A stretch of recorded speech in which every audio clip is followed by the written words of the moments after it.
Hello everybody and welcome back to RUSE Multiplayer Online. This is Alex101 reporting a multiplayer commentary video of RUSE. This map is Scrum and it's a 3 versus 3 game. 2 teams. In my team I have Tupu with the United States of America, myself Alex101 with the Soviet Union, and my ally Alex with Germany. Fighting against us are G.I. Joe with Germany, PR3D4 Tor 0DKL with the United States of America, and Tito Le 430 with Italy.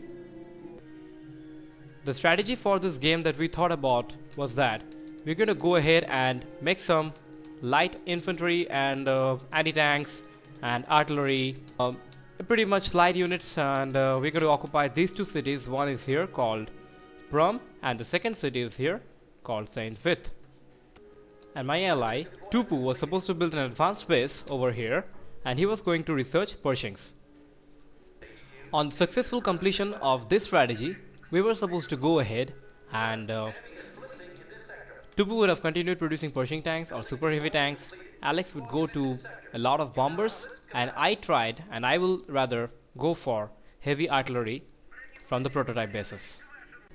According to the plan, I produced light infantry units, anti-tank units, and a few artillery like the assault guns, and sent them to the city of Prum. And on the right flank, my ally Alex sent a lot of infantry units, the German infantry units, and sent them to occupy and defend the city of Saint Vith. On the right flank, an Italian rush by our enemy Tito Le 430 to take down Alex was easily crushed by him by building the 6 right blockers, very resistant bunker. Actually, this bunker is very good. It throws flames to stop infantry, as well as it also has a strong anti-tank gun. But only that it doesn't have any anti-air weaponry.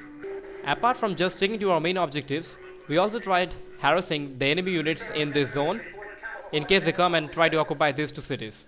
On the left flank, although Tupu was just asked to build the heavy Pershing tanks, still he also built a lot of armored artillery as well as M16 anti-air guns.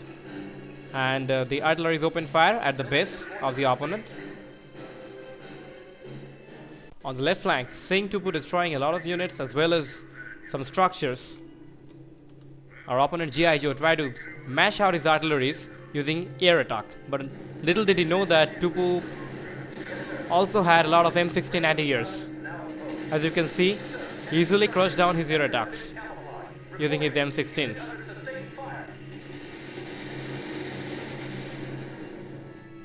By now, I had already strengthened the city of Prum with my units, and so did Alex to the city of Saint Vith. I also helped Alex using some of my assault guns. Alex finally decided to go on with his air attack. He had air recon units to make the ground units visible, and his bombers rained hell. He destroyed one administrative building after another one, and this raid proved to be very fruitful for us. With a lot of Pershings and anti-airs, Tupu finally decided to move into the base of G.I. Joe. G.I. Joe's defenses were no match for Tupu's advanced heavy tanks, regular developed heavy infantry, and also the air raid of Alex. With the combined power, they were able to actually destroy G.I. Joe's base.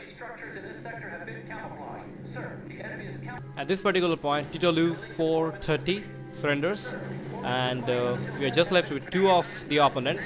One is G.I. Joe, whose half of the base was already taken by Tupu, and second, and the most powerful one, was PR3D430.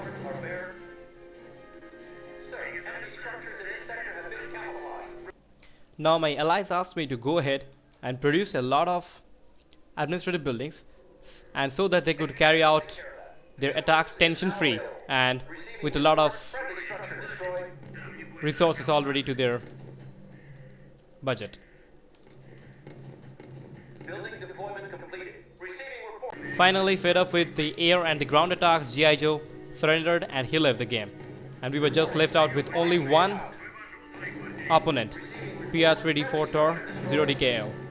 However, he was far more stronger than both of his allies. Seeing all his flanks under trouble, our opponent finally decided to go ahead for a push.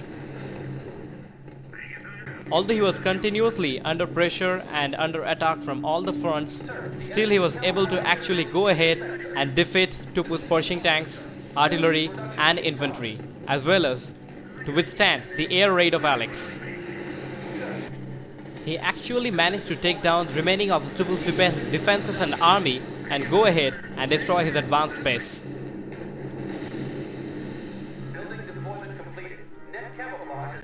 But fortunately by then, all of my administrative buildings that I thought of manufacturing were done, and now I was going for the heavy artillery research from my prototype base of the Soviet Union.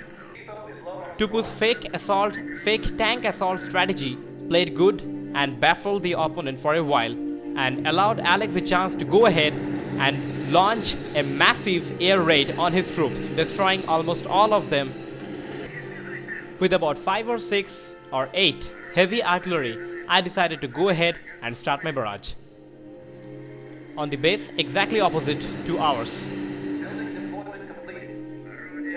I targeted the HQ located directly against my base.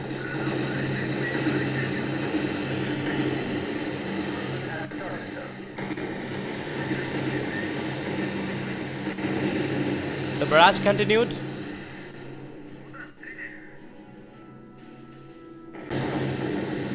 And finally,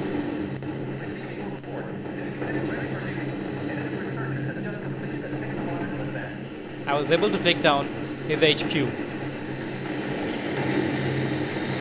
Seeing my artillery is raining hell on him,